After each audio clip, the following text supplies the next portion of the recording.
Well, good evening, and welcome to the second annual Areopagus Symposium. I'm Dr. Michael Cooper, Associate Professor of Religion and Contemporary Culture here at Trinity International University and Director of the Master of Arts in Communication and Culture. I'll be acting as the moderator of our symposium. Trinity International University is uniquely situated in a context that is one of the most religiously and ethnically diverse contexts in the United States. Since its founding in 1897, the university has been committed to engaging culture on important issues. In recent times, such engagement has centered on evangelical theology with the Carl F. H. Henry Center and on bioethical issues with the Center for Bioethics and Human Dignity. Similarly, the Areopagus Symposium falls within the desire of our university to engage culture on issues pertaining to religion. The Areopagus Symposium was conceived as a gathering of religious leaders who would interact on issues confronting those concerned about the intersection of religion and culture. Taken, of course, from the Acts of the Apostles, chapter 17, where Paul is engaged with Epicurean and Stoic philosophers at the Areopagus in Athens, the symposium is a reflection of such a gathering, only in an age of technology. Joining us in Deerfield are many via live web streaming of the symposium over the internet. So welcome to you all. Tonight's topic is religion and peace. As has recently been demonstrated, religion continues to play a role in the pluralistic culture of the United States. Approximately 76% of adults in the United States identify themselves as Christians. While these numbers are continuing in a downward move, other religious groups are growing. Islam, for example, has grown from 575,000 adults in 1990 to 1.4 million in 2008. Religion is not only important in this context, it has a global importance as well. The Pew Forum on Religion in Public Life commented, quote, "Trends suggest that religion's public impact has increased worldwide, with major policy and security implications for the U.S. and the world.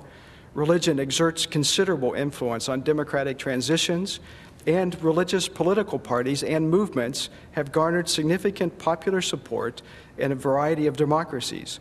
At the same time, religious grievances have been important factors in civil wars, interstate conflicts, and international terrorism.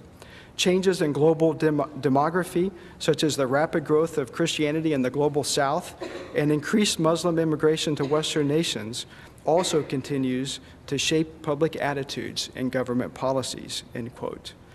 The reality is that religion continues to be an important factor in our global society.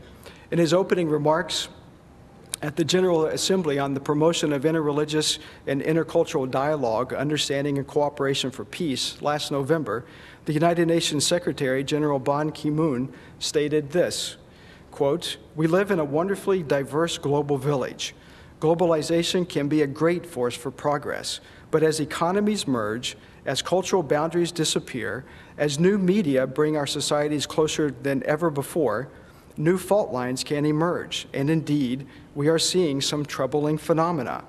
Communal strife is intensifying, extremist ideologies are on the rise, societies are more pluralized, anti-Semitism remains a scourge, Islamophobia has emerged as a new term for an old and terrible form of prejudice, and other kinds of faith-based discrimination and racism show a dismaying persistence.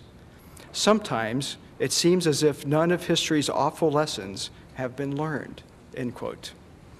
History demonstrates that incidences of violence are more likely to occur for at least two reasons. First, violence is likely to occur when one group, either minority or not, feels threatened. And second, violent acts will occur to the degree that one group is responsible for social control.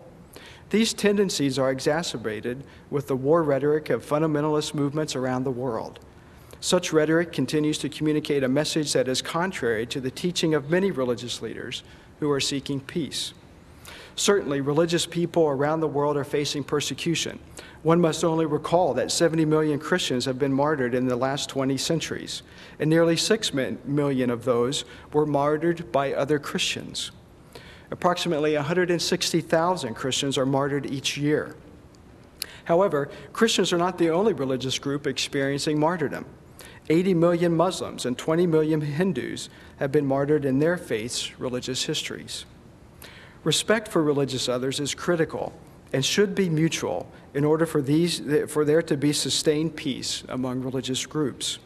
When religious people understand each other as something different than antagonists or detractors, incredible opportunities are opened.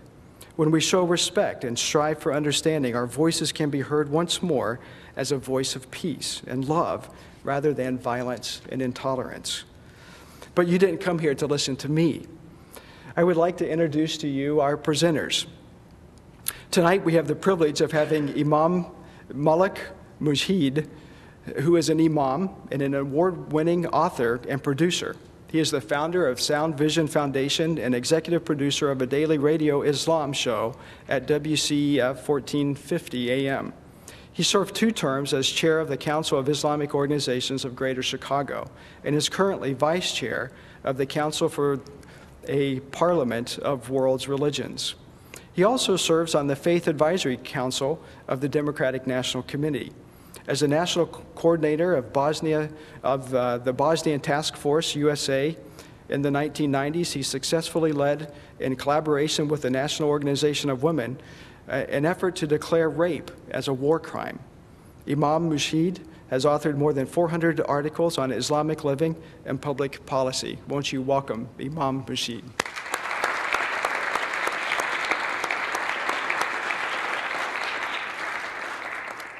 Our second presenter tonight is Reverend Zach Turner, who serves as the senior pastor of Faith Church of Grays Lake. He and his wife, Donna, were part of the team that planted the church in August of 1974. The Turners have 2 married children and 1 grandson. Pastor Turner was raised in Hawaii in the Fiji Islands, where his parents served as missionaries. He received his BA in Biblical Education from Columbia International University and an MDiv from Trinity Evangelical Divinity School. Pastor Turner is passionate about church planting and educating national leaders both in the United States and abroad. Their church has a sister church in the Philippines and is about to start another sister church in the Philippines as well. He's ordained in the Baptist General Conference, now today called Converge Worldwide, whose statement on peace is a model for other denominations, and I'd like to quote it. Quote, "We are convinced that war destroys all Christian values, including the destruction of human lives, rights, and properties, that the possibility of plunging the human race into an unimaginable holocaust of death and destruction through nuclear warfare is ever upon us, that we share in the weakness and sinfulness of the human race, that we express our Christian love toward all mankind, since we believe that God is love and that every person is precious in his sight." Please welcome Reverend Zach Turner.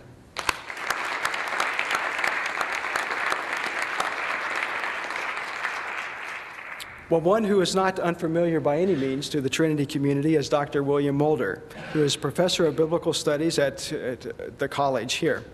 He came to Trinity in 1975 upon completion of his doctorate. Professor Mulder received a Bachelor of Arts in Biblical Education at Columbia Bible College, the Master of Divinity at Trinity Evangelical Divinity School, and the Doctor of Philosophy in New Testament Languages and Literature at St. Andrews University in Scotland. His areas of expertise include biblical interpretation, biblical research, Greek, and issues of social justice. He is an occasional member of the Chicago Society for Biblical Research and Institute for Biblical Research. Dr. Mulder has taught in South Africa, Kenya, India, and Korea, among other places. In addition, Dr. Mulder has written many articles regarding the Old Testament and the New Testament, and he will be our respondent tonight. Please welcome Dr. Mulder.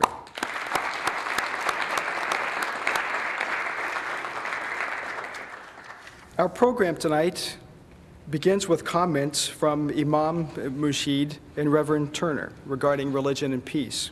Each presenter will have about 15 minutes, and then they will enter a dialogue with each other regarding their 2 positions. Following this dialogue, Dr. Mulder will respond to both Imam Mujahid and Reverend Turner, and finally we'll invite the participation as well.